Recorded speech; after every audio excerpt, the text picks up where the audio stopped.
La semaine dernière, on a lu la paracha de Choukat, et cette semaine, on lit la paracha de Balak. Alors, ce qui est intéressant avec cette paracha, c'est qu'il y a un message profond qui passe, c'est que rien, absolument rien, ne peut arriver au peuple juif si ça n'est pas décidé par Hachem. Et comment est-ce qu'on voit ça? Eh bien, on voit ça parce que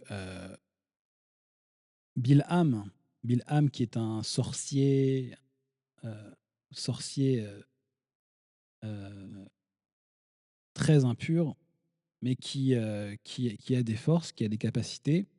On voit qu'on lui demande à plusieurs reprises, Balak notamment demande à Bilham, va faire chercher Bilham pour lui demander de maudire le peuple juif. Il a vu ce qui est arrivé dans la paracha précédente aux peuples qui se sont opposés au peuple juif et il refuse donc de subir la même chose. Donc il se dit que peut-être que si Bilham peut réussir à maudire le peuple juif, eh bien lui, derrière, il pourra attaquer et vaincre le peuple juif.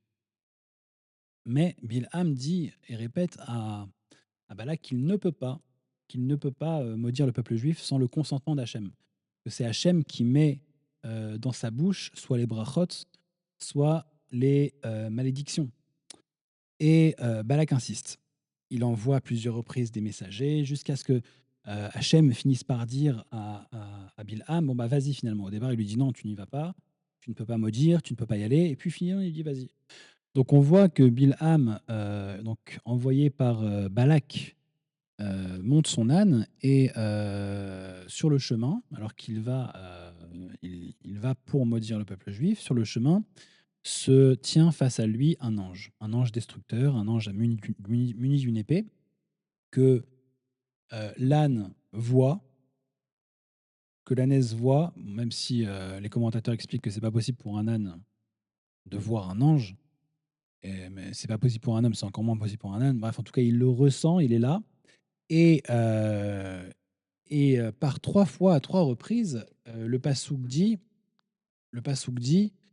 euh, Vaïftach Hashem et pi ha'aton, Vatomer levil am, me'asitilecha ki gitani ze shalosh regalim. Parce que l'ange, concrètement, se met en travers du chemin de Bilham et de l'ânesse. Et à 3 reprises, donc elle est obligée de se décaler, l'ânesse est obligée de se décaler. On va voir dans quelles circonstances exactement. Mais elle est obligée de se décaler et elle dit finalement, alors que Bilham la frappe, Dieu lui donne la parole et elle dit pourquoi qu'est-ce que je t'ai fait pour que tu me frappes à 3 reprises, 3 fois Shalosh Regalim. Alors un premier commentaire dit, d'ailleurs c'est Rashi qui dit, il dit, un premier commentaire dit Ramazo c'est un remez, Atamevakesh la'akor, Uma achogeget Shalosh Regalim Bashana.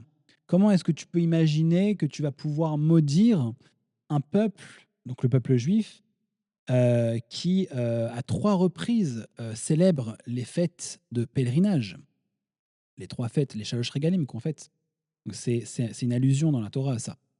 Deuxième chose qui est dite, donc Rashi explique que à 3 reprises, l'ange s'est mis en travers du chemin.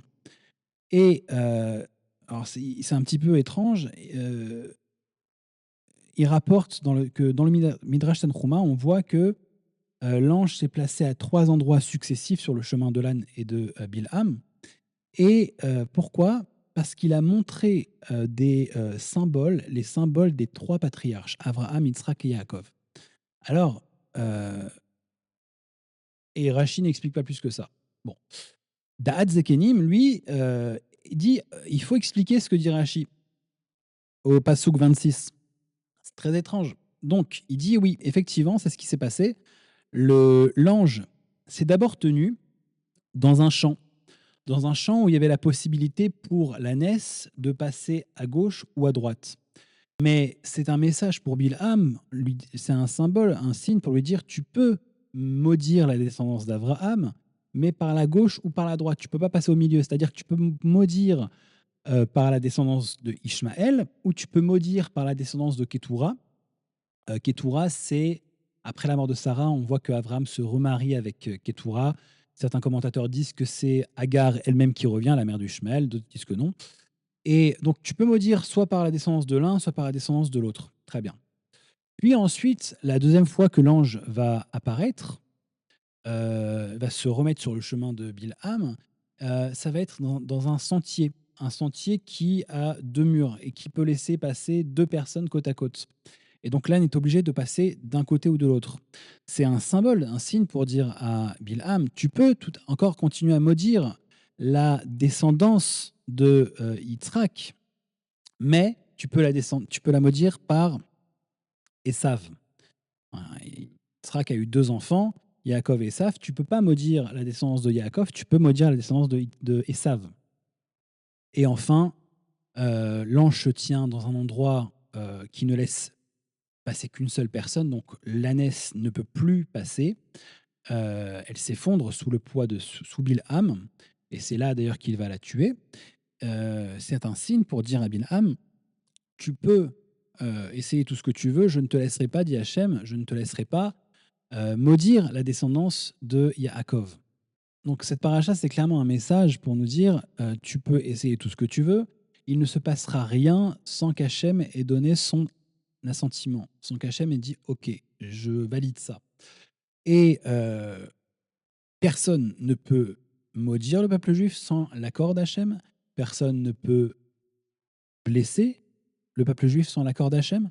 Et c'est pour ça que, nous prions nous aussi, avec, nos télim, avec notre étude, on donne des forces à Hachem pour l'empêcher, on donne des forces à Hachem pour empêcher autrui de pouvoir justement, blesser le peuple juif, atteindre le peuple juif.